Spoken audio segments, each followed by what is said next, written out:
सत्संगत जी, प्यार से कहना धन निरंकार जी। आज 76 निरंकारी संत समागम के पहले दिन, जहाँ सभी ने ये भाव संतों के श्रवण किए कि कैसे जीवन में जो एक माया से अगर जुड़ेंगे, एक सुकून अगर वस्तुओं को या परिस्थितियों को बनाएंगे तो वो बदलाव तो आना ही है। और जो आज सुकून दे रहे हैं, कल वो एक परेशानी का कारण भी बन सकते हैं। तो कैसे एक सुकून को हर समय चाहिए, तो क्या करना चाहिए। और आज भी संतों ने यही समझाया कि इस परमात्मा, इस निराकार, इस अविनाशी के साथ जुड़ना है, क्योंकि ये हमेशा से कायम दायम है और रहेगा। इसके साथ कोई बदलाव होगा नहीं। ये बिल्कुल हूबहू जैसा है वैसा ही है, वैसा ही था वैसा ही रहेगा। तो ये परमात्मा के साथ अगर हम अपना एक पहचान करके पहले फिर इसके साथ प्यार के बंधन में रहेंगे, एक इसको हर समय महसूस करते हुए, एहसास करते हुए रहेंगे, तो फिर ये जीवन वाकई ही कोई भी परिस्थिति का मोहताज नहीं है। फिर तो हर समय ये आनंद, ये सुकून ही जीवन में है, ये शांति, ये कामनेस, ये ब्लिस, हर समय एक यही एहसास। फिर चाहे तन स्वस्थ हो या अस्वस्थ, एक ये सुकून मन का वैसा ही कायम दायम रहेगा। तो ऐसा जीवन संतों ने समझाया है कि ऐसा जीवन जीना एक पॉसिबल है। हर एक के लिए ऐसा जीवन जीना एक मुनासिब है।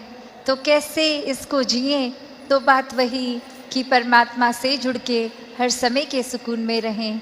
और अब अगर आगे सोचें कि ये ब्रह्म ज्ञान भी जीवन में आ गया, एक निराकार के एहसास में भी रहने लगे, सेवा सुमिरन सत्संग भी करने लगे, पर एक मन का बदलाव अगर नहीं है तो फिर ये ज्ञान भी मन में नहीं टिकता।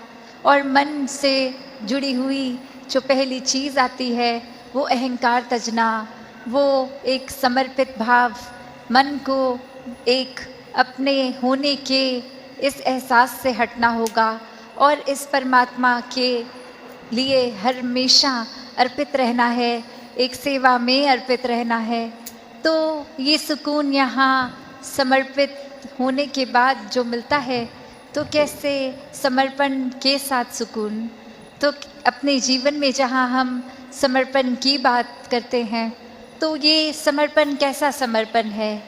एक समर्पण सिर्फ ये तो नहीं कि कभी अक्सर जीवन में हम देख लेते हैं, हम कह देते हैं कि हमसे कोई सीनियर हैं, वो कुछ ऑर्डर्स दे रहे हैं और हम करते चले जा रहे हैं। अक्सर किसी ना किसी प्रोफेशन में देखा है, ऑफिसेज में या किसी भी सर्विस में, तो एक सीनियर का ऑर्डर मान लेना या फिर कोई अथॉरिटेटिव पर्सन, कोई टीचर, कोई और इस तरह से जो हम पे कोई बात करते हैं और वो मान लेना, वो अक्सर ये रूप उसका समर्पण का नहीं बन पाता, क्योंकि ये रूप तो वो डर से है कि वो जो कह रहे हैं वो करना ही होगा, वरना नौकरी से निकाल दिए जाएंगे, वरना फिर कोई और इस बात की रेपकशन हो सकती है।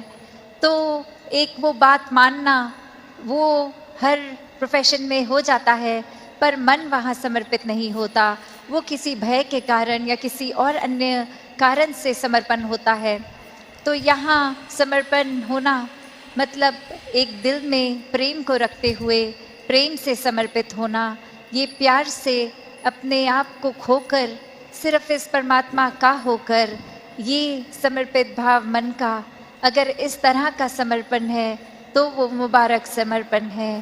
तो कैसे एक अक्सर बात ये होती है कि हमने समर्पण अगर कर दिया, तो ये जो इतने सालों में अक्सर अगर हम सोच के भी देखें कि छोटी उम्र से ही पढ़ते लिखते एक डिग्रियां मिल गई, एक हमें कोई और उपाधि मिल गई, तो ये कमाने के लिए चाहे कितने वर्ष लग गए, पर जब समर्पण की बात आती है, अहंकार को तजने की, अहंकार गंवाने की, तो उसमें उतने ही साल नहीं लगते। ये तो एक पल में ही समर्पण हो जाता है। जैसे ही ये मन समझ लेता है कि ये शरीर मैं नहीं हूँ, ये आत्मा का असली रूप परमात्मा है और शरीर ने तो अपनी यात्रा कुछ सालों में करके इसका एक विनाश हो जाना है।